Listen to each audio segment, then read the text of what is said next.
welcome to my channel.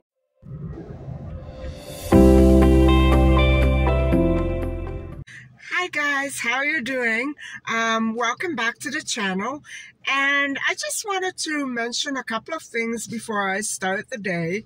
First off, in case you haven't noticed, I've really slowed down even more the pace at which my visits to your channel are coming, and on top of that, I have taken a couple of days off to get other things done. And another thing is that I've switched from my summertime routine to my wintertime routine, which means that I spend my day away from home, typically, and then I get back to the comments and everything more or less in the evenings after I'm done with filming. Now, mind you, I still film in the evenings at night, so that leaves me with not too much sleep. And so I wanted you to know that I still appreciate all of your visits to my channel. I love my subscribers, and I have been taking the time lately to go over my dashboard and review the subscribers who are no longer there. And so that's okay. I appreciate any support that you gave me along the way. That's fine. I don't mind that you come back to my channels now and again. You're very welcome. However, those of you who I strongly suspect of hacking, you're staying blocked. No hate. I'm not saying that you're doing it on purpose. I'm just saying that there's something wrong with the connection, and that, usually when you come to my channel and comment, and I lose a whole bunch of subscribers all the time, repeatedly, you have to stay blocked. So sorry about that. But anyway, guys, I have been trying to pump out the content for you. And so I wanted to let you know that what's on the agenda for today are a couple of things. First off, I'm still looking for that green vegetable that I didn't find in my earlier grocery store outing. And so I'm still looking for that green vegetable. And number two, I'm going to be working on sterilizing my bottles for bottling tomatoes. And I want to clear out my freezer of my sweet red peppers so I can go and buy more. And I'm going to be making sauce. Probably I won't show you that. The red pepper, the sweet red pepper and the tomato sauce, so I can freeze it, right? And so, and then we're going to have a missing kid discussion. So this is another segment of Missing Kids, and the name of the young teen is Lindsey Nichols, not to be confused with another Lindsey Nichols who was murdered in Canada. This one is still a cold case. She's missing, guys. She's been missing since 1993. And she vanished at 14 years old. So we're going to be talking about that a little bit later on, probably sometime in between my walk and my grocery outing, something like that. And maybe I'll finish it off tonight. I don't know. But I already tried to film it once, and it ended up turning into a rant. And so because of other things that are going on in my city, and I will be describing that presently because right now I am so dehydrated. I need to get something to drink. Going to let you know what's going on in my city involving a lot of crime and violence. And I still chalk it up to having some very negative male leadership in this city. And what I mean by negative is that anything that is just relaxed and nonchalant, that's not how to run a city. We don't want leaders who are only concerned in making money and buying and selling land and having immigrants come over by the boatfuls. We want to keep Canada safe, right? And that doesn't mean inviting all these thousands of immigrants who we don't know, just, for the heck of it. Something has to give. And if Canada really is serious about keeping Canada and its citizens safe, which I know it's not serious about it, they will start doing something beginning with housing and immigration. The immigrations process, from what I'm seeing, is you can't invite people here if you don't know them, right? Get to know them before you invite them. It's just a matter of common sense. And so I believe that our immigration system needs to be revolutionized. It needs to be reformed. You can't kick it up a notch if you don't have housing. It's going to make the city a dreadful ground for persecution and crime and violence. And we've had enough of that, haven't we? More on that later, okay? So I'm on my way to pick up a green vegetable, and I'll talk to you later.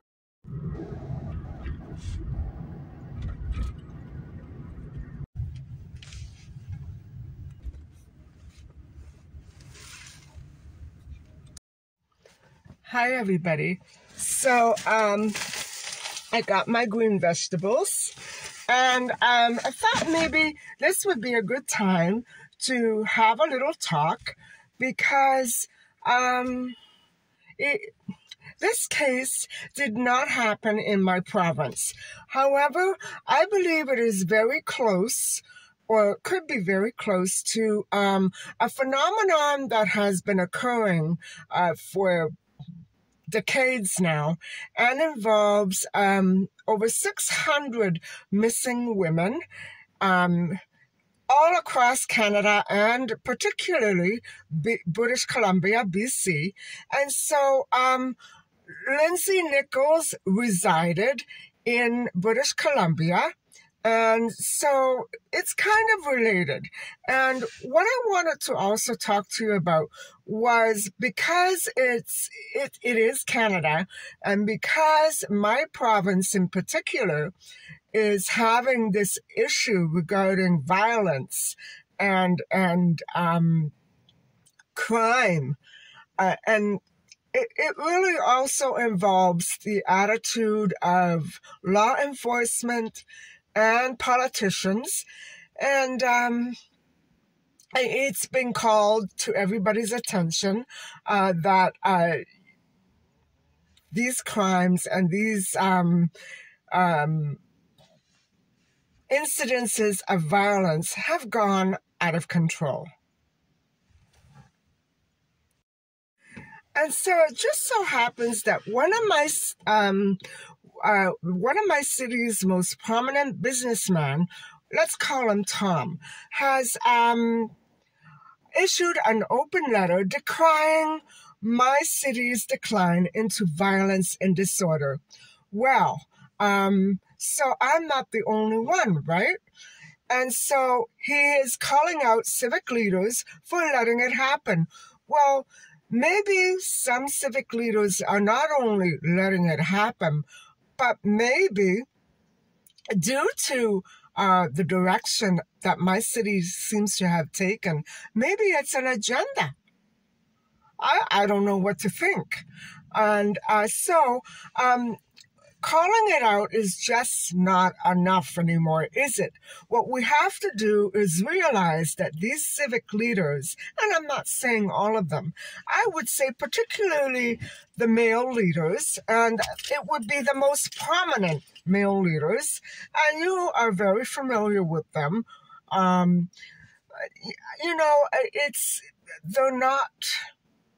They're not caring enough, or they're simply not caring at all. And so, what I'm trying to say is calling attention to it is not enough. We have to eradicate those people who condone it, Because if we don't eradicate them from our political system, and I'm not saying that this is actually a political issue. No, this is a human rights issue. People have a right to walk around. If we pay taxes, we have a right to walk around safely. And like I was saying before, the overpopulation and the underhousing facilities, the insufficient housing facilities is the root of all the violence that is happening.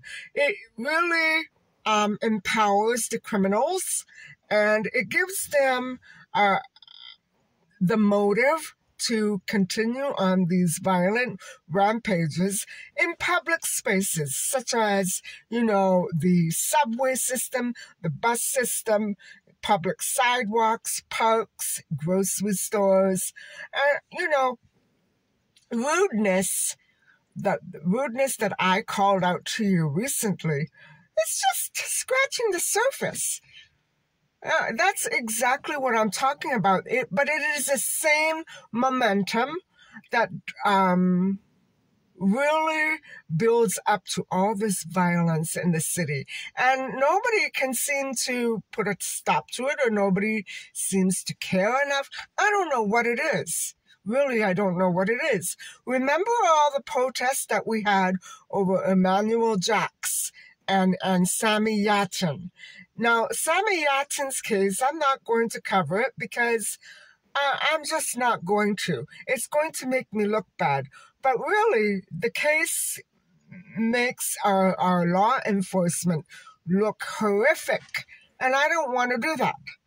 I already know that there is much to be said about what went on with sammyyatin, but he doesn't really fall into the category of missing persons. So I'm not going to review his case.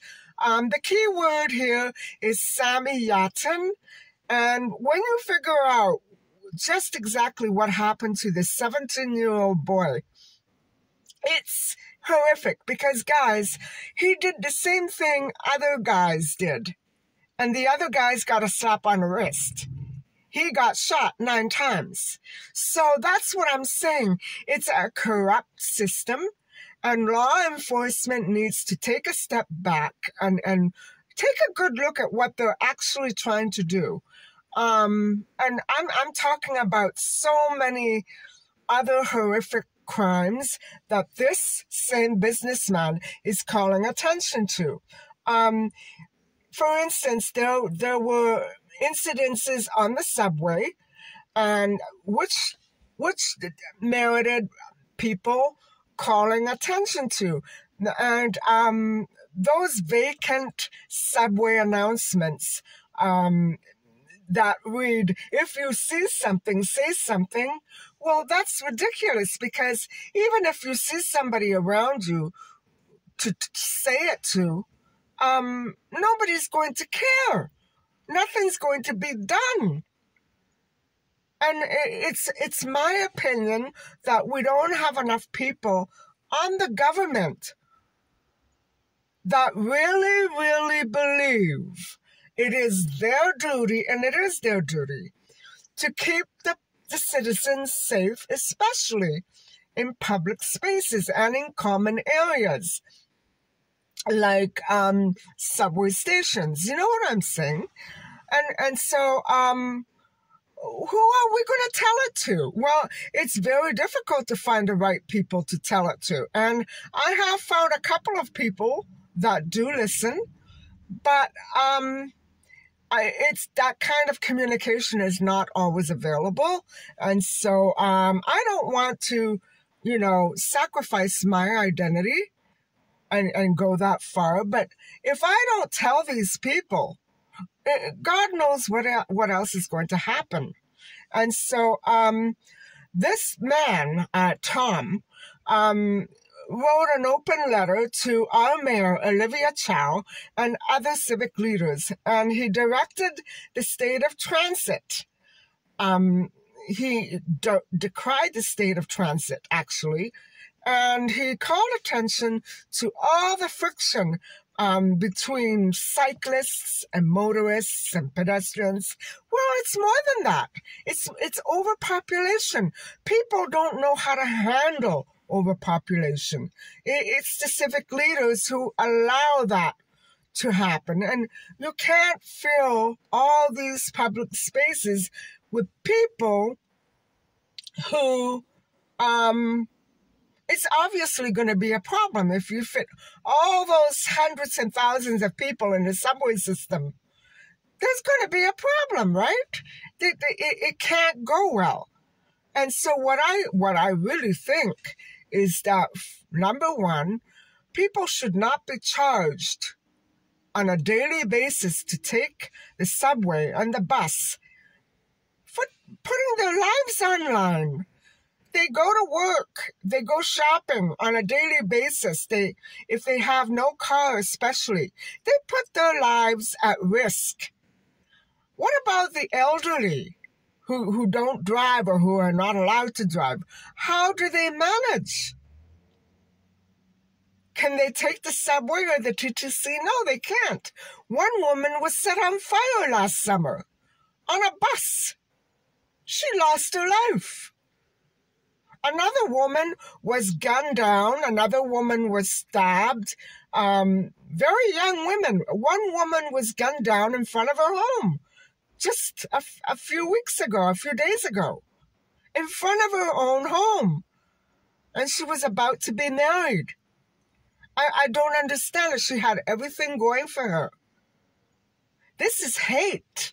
This is hate. This is a city that doesn't have enough jobs available, enough housing available, but the leaders are so greedy for all that money that they make off of these poor immigrants when they come to Canada that they don't care.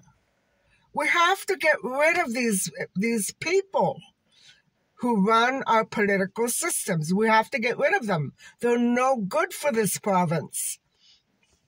Maybe they would be better off in a province with much fewer people, or in a city with much fewer people, maybe. But you cannot build up a nation and fill it up with immigrants if you don't have housing, if you don't have jobs. You can't do it.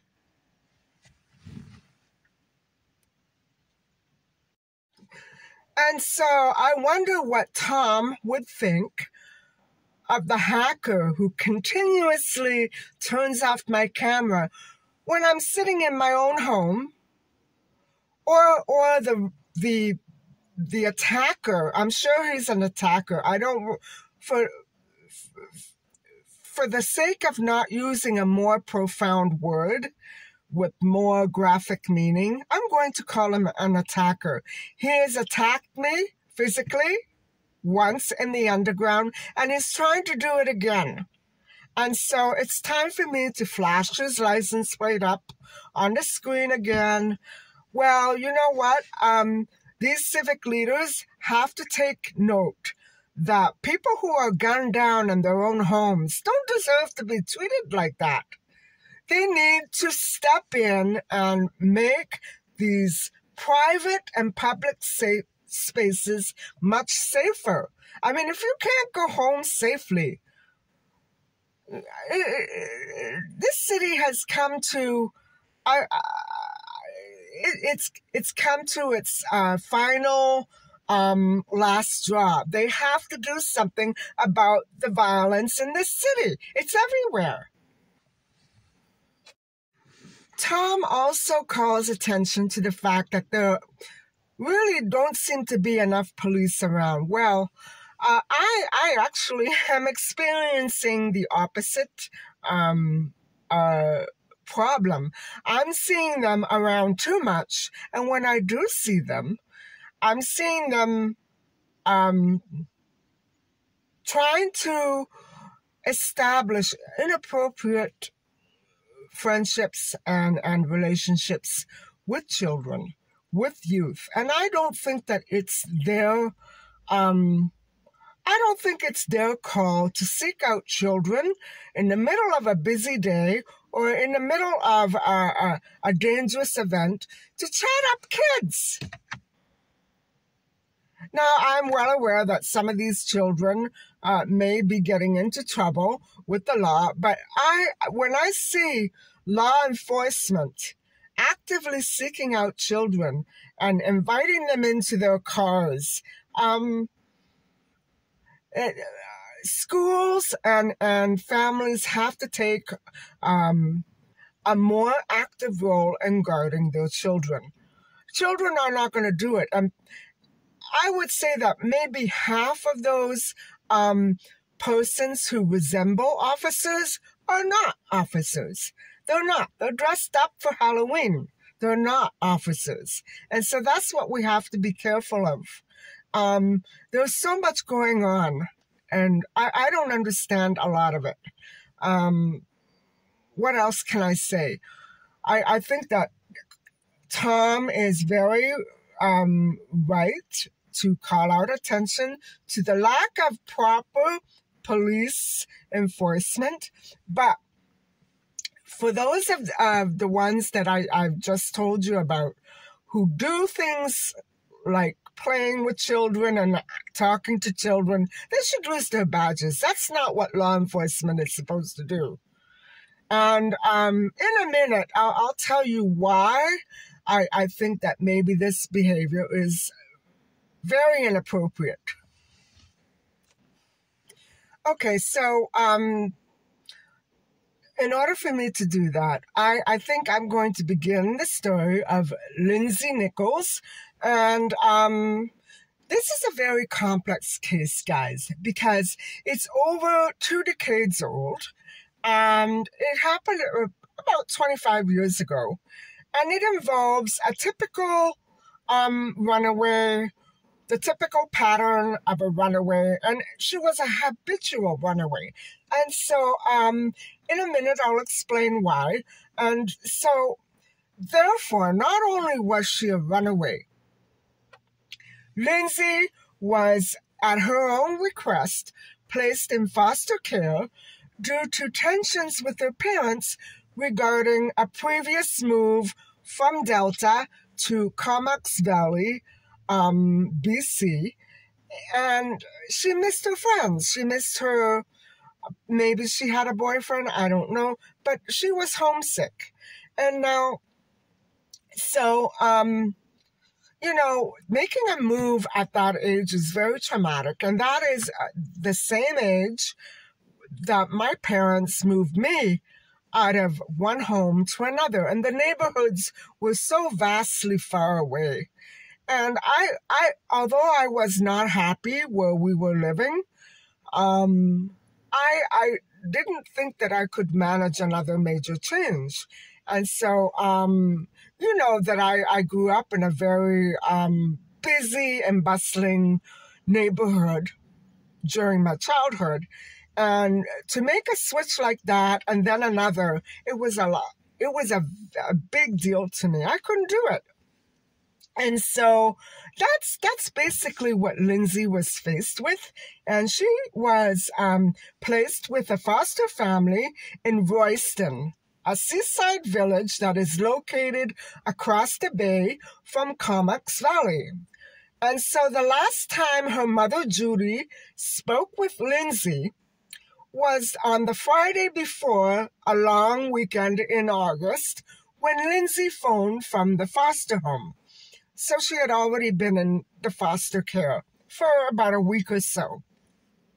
And Judy tells us that she told Lindsey how much she loved her and that she missed her. And she said that my daughter sounded fine, but even though it had only been a few days, she was already unhappy in the foster home. And she said, she thought, well, this is good because maybe now she'll come home. And so, but what she didn't realize at the time that she was talking to her daughter, Lindsey, was that she was going to be placed in more danger because she was going to be hitchhiking to the next town.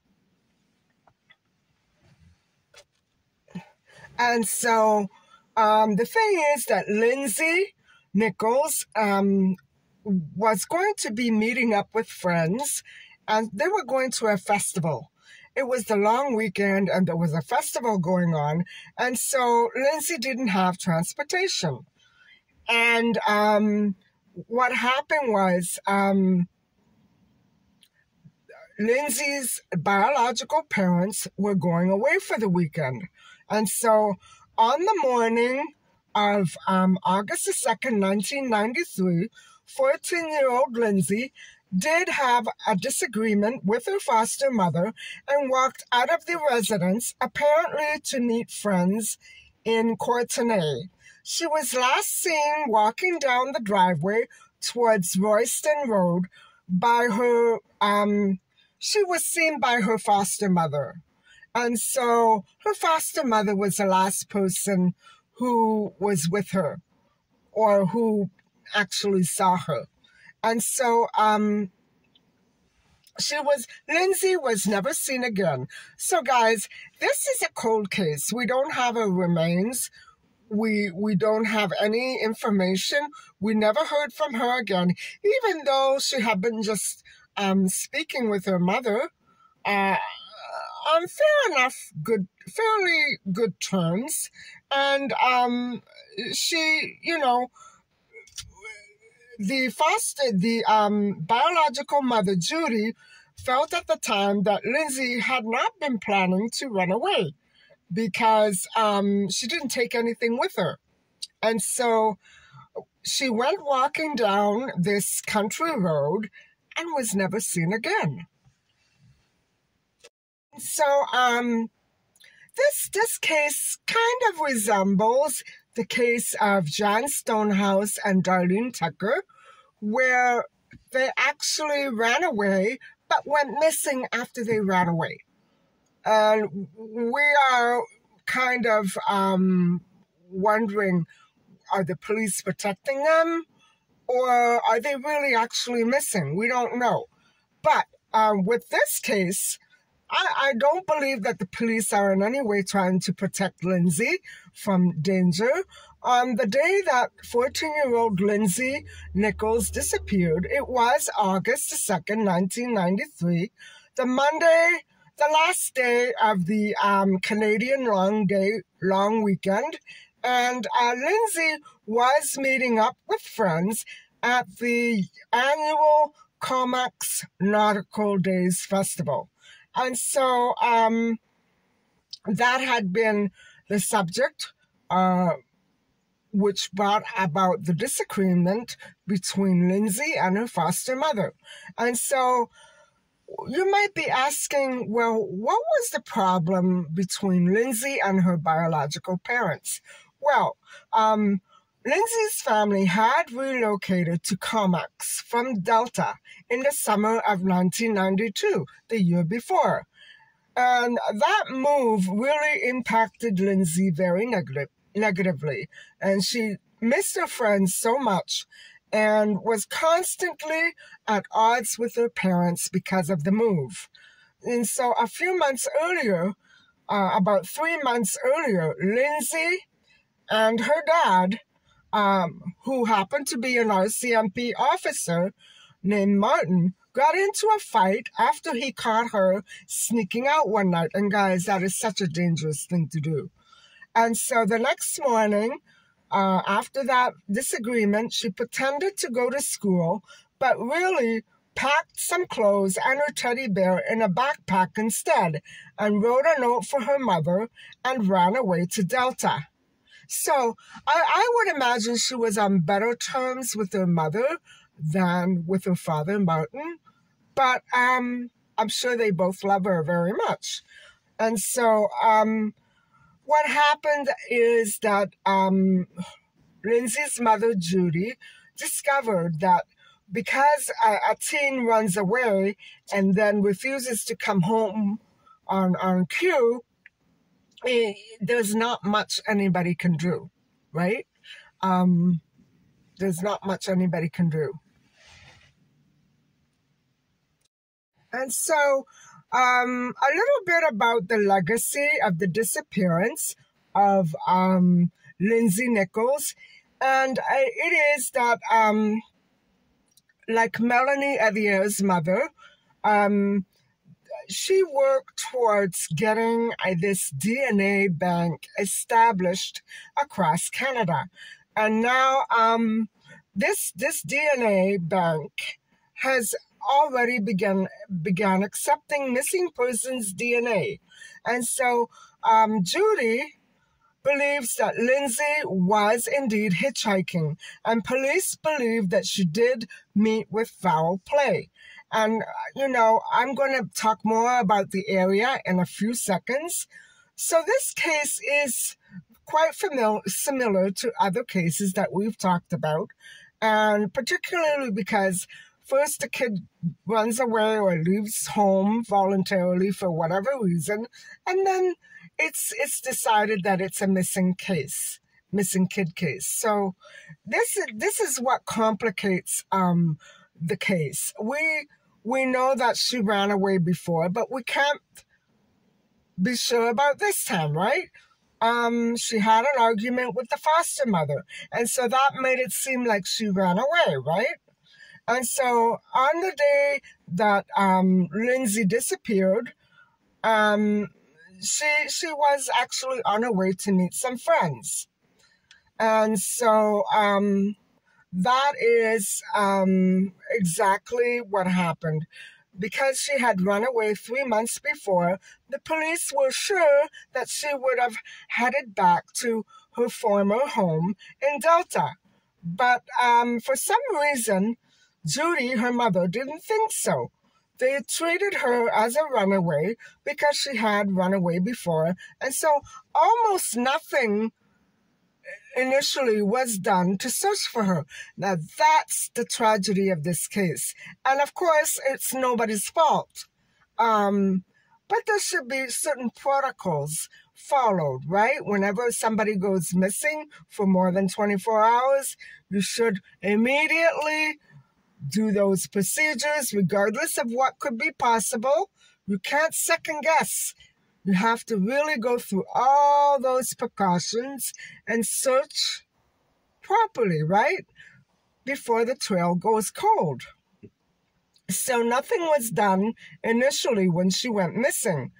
And boy, that's too bad.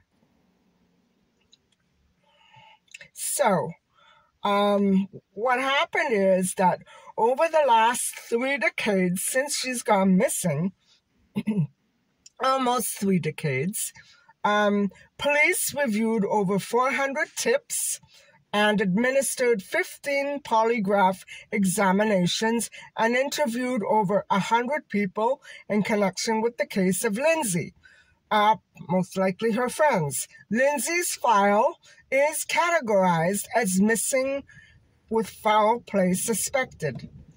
Acting on a tip in 2016, 20 officers searched and excavated a rural property in Comox Valley.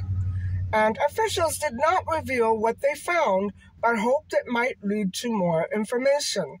So if anybody saw anything, no matter how small, the police again appealed to the public to assist in the investigation.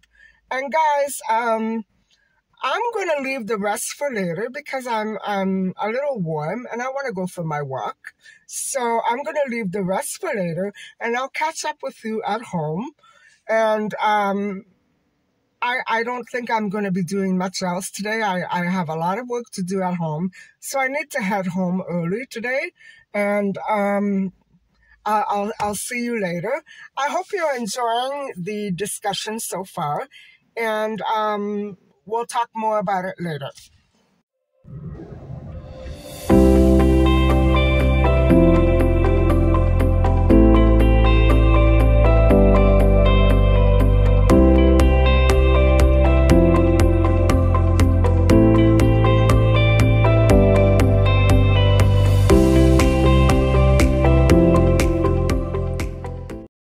So, with what was going on with Lindsey's mother, and actually her dad too. And their successful attempts to get a DNA bank established and off the ground is that New Hope was materialized. New Hope was created for not only for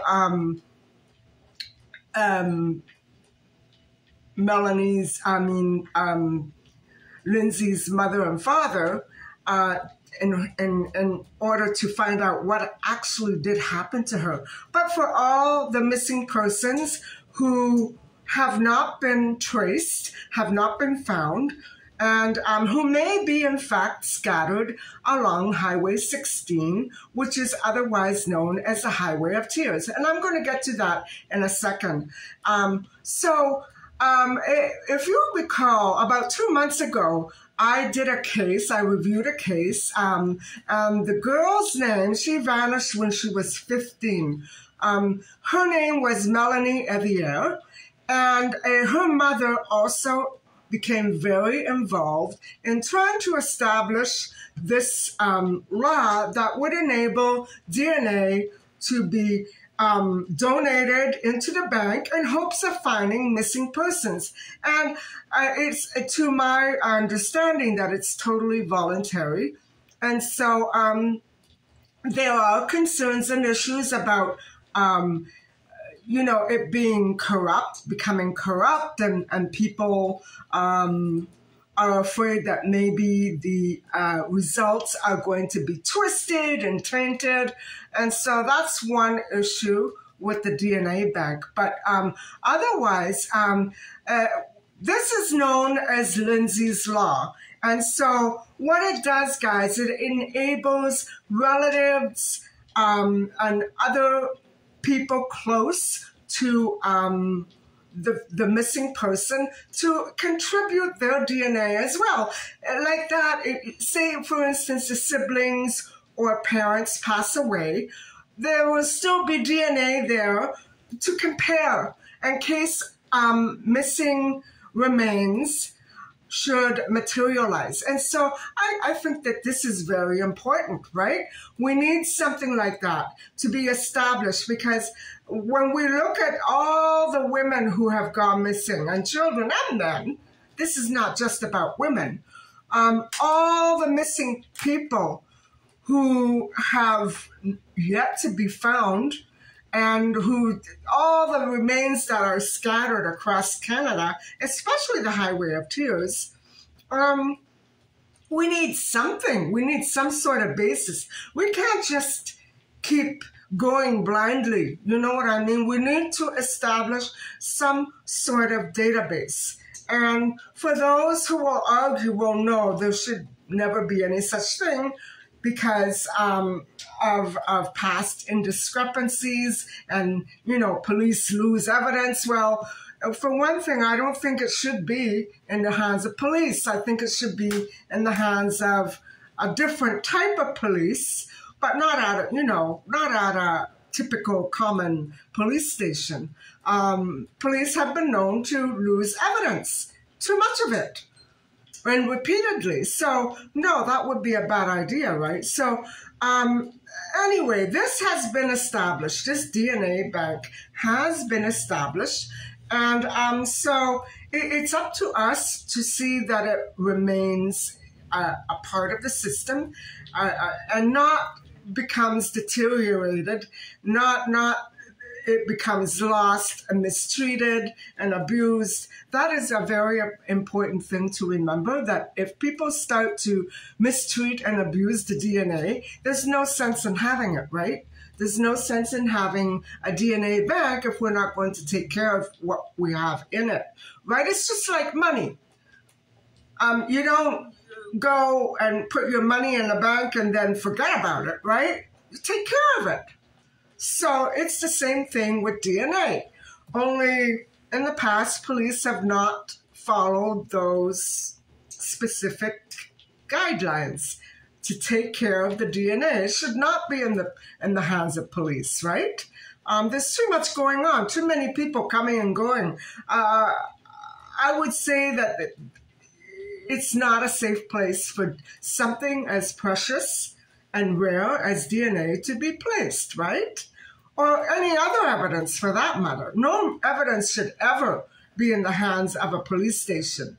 It's not safe and secure.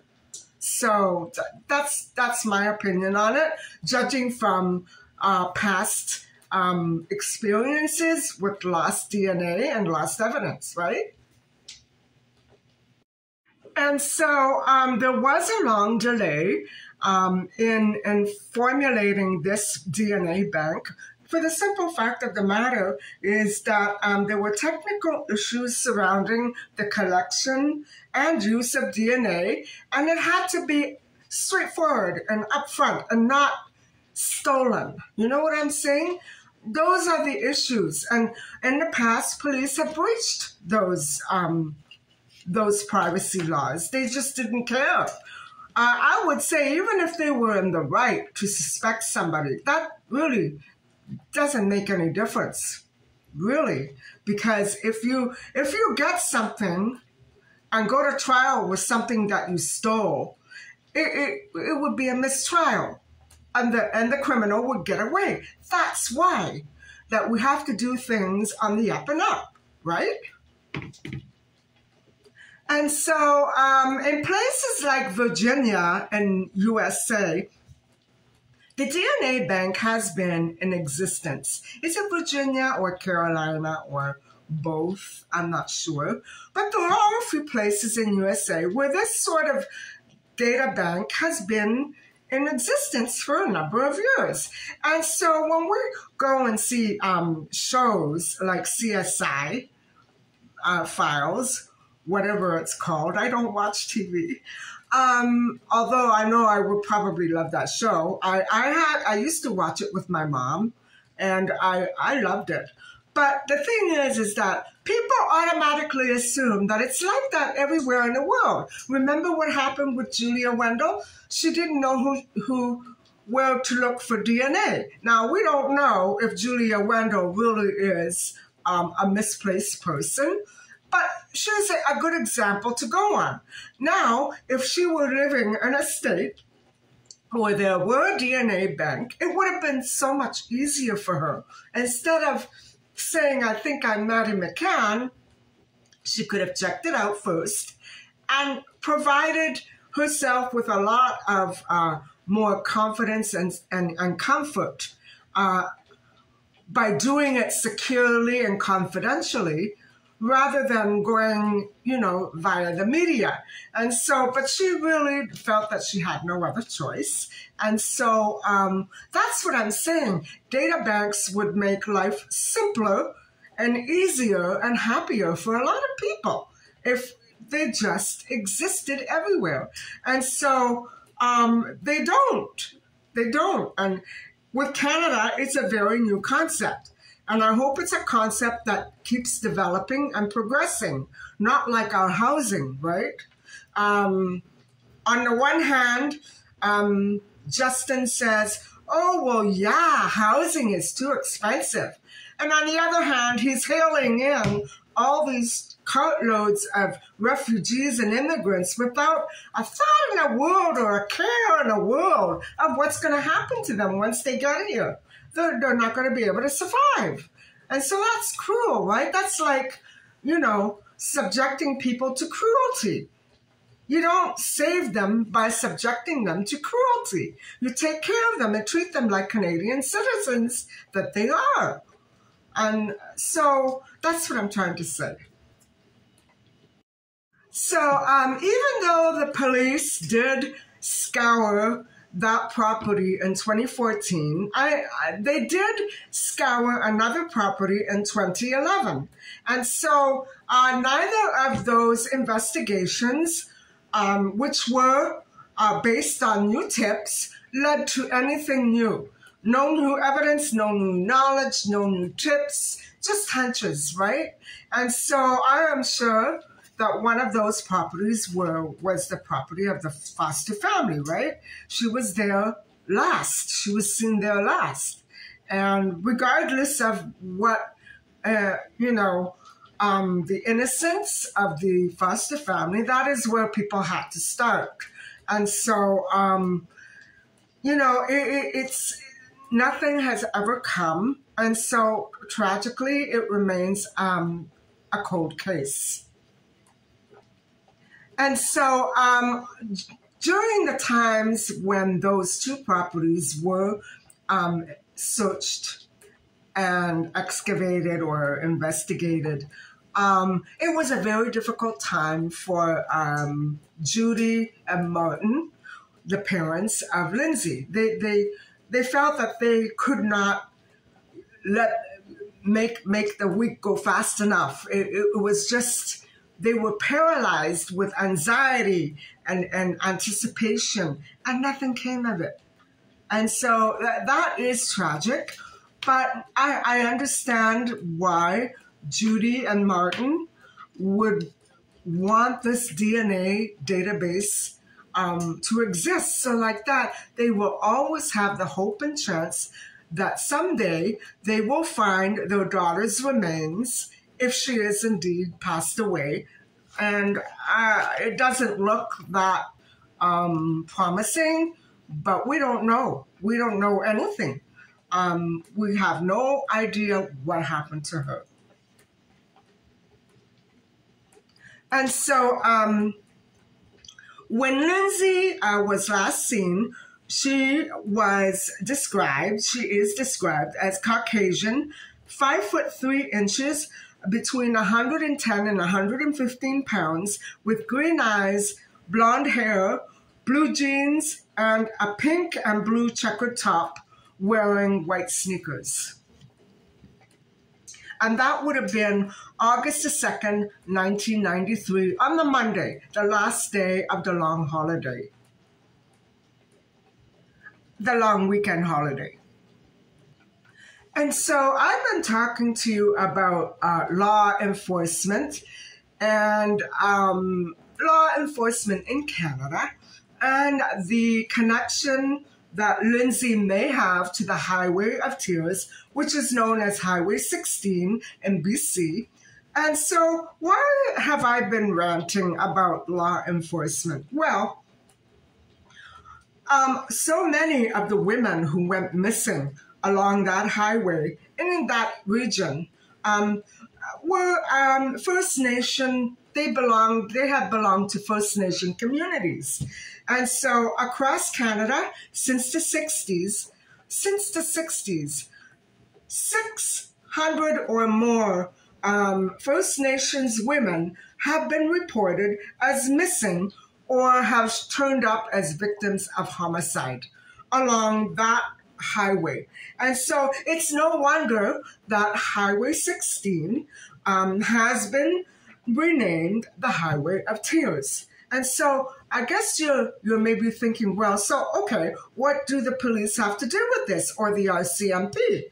Okay, this is a history of violence, guys, in my country, perpetuated by law enforcement. And when I say that, I mean that 150 years ago, various residential schools were set up in Canada with mandatory attendance for all 7 to 15-year-old children, not just women, boys.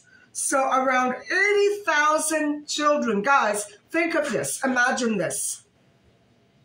It's more than a state. In my opinion, it could be much more than a state or a province. 80,000 kids forced into orphanages. Like, think of Norma Jean Baker. Well, she did that out of necessity. She became an orphan. These kids had families, but were forced into these horrible, horrific schools, and they were abused.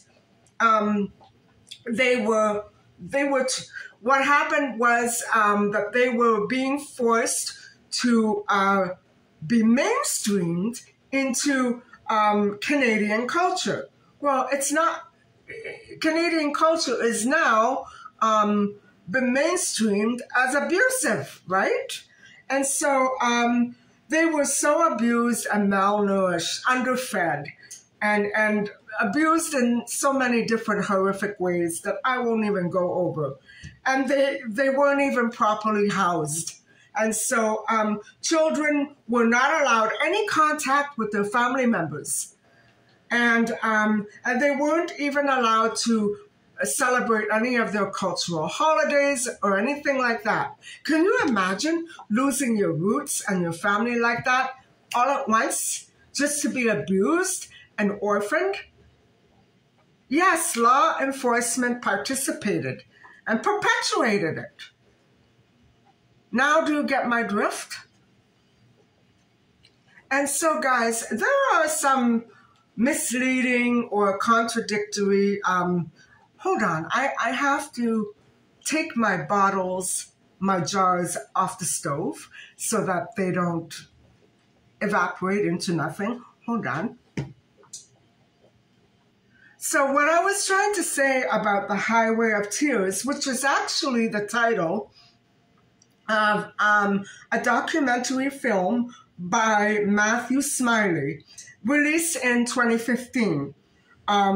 So the film focused on the ill treatment of these people, these First Nation peoples, by the RCMP. Okay, and remember, we just had a case of a little boy who went missing right in a First Nations community. And so there's a lot of stuff going on that we are not aware of and that we are still trying to figure out. And so the impact of high unemployment among these people is really severe. It's very negative, and it's no doubt a continuous and increasing downward spiral for that sort of a community. And so they say that 40 different types of remains were found along Highway 16. But actually, when we go through all the missing Aboriginal women, it is 600 women. And they're talking about women only. 600 girls, women, girl, child, whatever you want to say, females, young, middle-aged, old, whatever have you. And so there has to be some sort of association there. It can't be random. It can't be random. We have 150 years worth of violence that back this. And so am I saying that the RCMP did it? I don't know who did it. But certainly it would be people who agreed with the RCMP in the first place 150 years ago, or people like that. There are a lot of people who don't think that everybody has equal opportunities to live a normal and happy life. We all have that opportunity, but we're not all given that opportunity. And so that's what I'm saying. That's why so many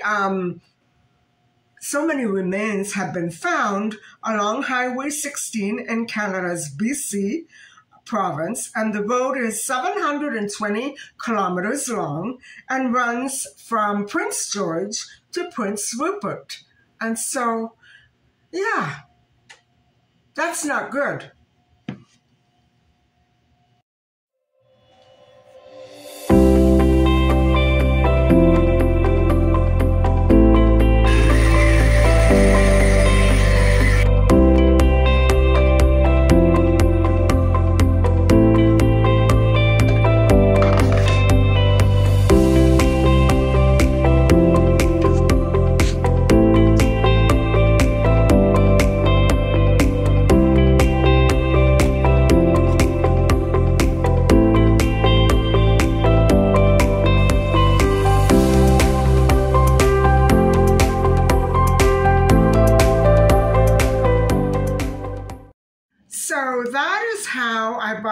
tomatoes. And if you could see the difference from the ones that I purchased last week and the ones that I purchased just a couple of days ago, there's a difference in the color. The ones that I purchased last week are beautiful and they're just perfect.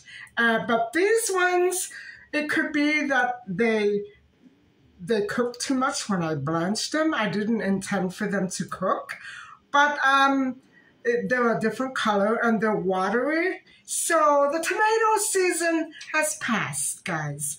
But I still managed to get 10 beautiful tomatoes in that one mason jar. And so if you're bottling tomatoes, remember 10 tomatoes per mason jar, and it works out perfectly. I hope that they're tasty, because the ones that have a lot of water in them, and I can see the first bottle that I packed has about that much water in the bottom. I don't know why that happened. Even though I drained it before I blended them, that's how it goes. So getting back to the Highway of Tears and all those residential homes that were set up for the First Nations children, there was no way out for them. They tried to run away. Many of them tried to run away, but it was the same officers who took them out of their homes to put them in those residential homes that went to get them after they ran away. There was no way out. There was no way out for them. And even though those RCMP officers may have been acting on orders and simply doing their job, it's not the kind of life that we would want anybody to associate with Canada and Canadians, right? Is Canada really like this? Is Canadian culture really that far bent on discrimination and racial prejudice? I imagine so. And I imagine that the only reason I'm thinking and talking off the top of my head, judging from this horrific history that we have with First Nations and the Highway of Tears, is that the only reason why people in Canada, mainly the government, would want to associate with other cultures is for money and not because they really care. And so that is the kind of culture that we're being forced to confront. And I don't want to confront that. I have no choice because it's history, it's fact. And,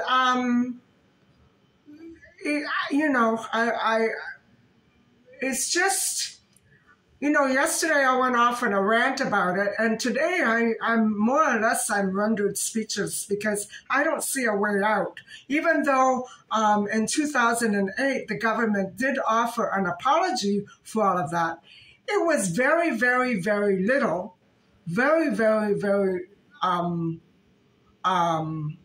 late, and absolutely not heartfelt at all, because as I see it, it's continuing with everybody. Even no matter what nationality or ethnicity, nothing. The government tries to be equal, yes, but with this in our history, how can we escape the reality that racism and prejudice is part of our culture? I want to get away from that. And I'm afraid that I might have to go and live in another country if I want to stay away from it permanently. But that's the way I see it. So it's kind of horrific. And so that's why I think that Lindsey Nichols and her case is kind of close to the whole issue of the Highway of Tears. And she could be one of those remains that have yet to be found or identified along that highway. And I thought that it would be important to bring up the Highway of Tears, since it is in that region of BC, and that is where Lindsey Nichols came from. She was from British Columbia, and she vanished here, and she's still missing. And so I only could wish and hope that maybe she ran away, and the police have given up on that theory, but that she might have found happiness somehow, somewhere, but something tells me deep down that that's not true, that she did meet with foul play, because it wouldn't have been like her to simply vanish without talking to any of her friends. And that is something, that is the only other alternative, is to keep investigating that end of her life through her friends, but it has already been investigated and nothing turned up, nothing. And so that is the cold case of Lindsey Nichols, and the end of my bottling, I think, pretty much for this season. And I'm sorry that they turned out so, I'm disappointed that they turned out so pinkish. But anyway, so I hope that you've enjoyed this discussion, and thank you very much for watching, and please don't forget to like and subscribe. Bye-bye.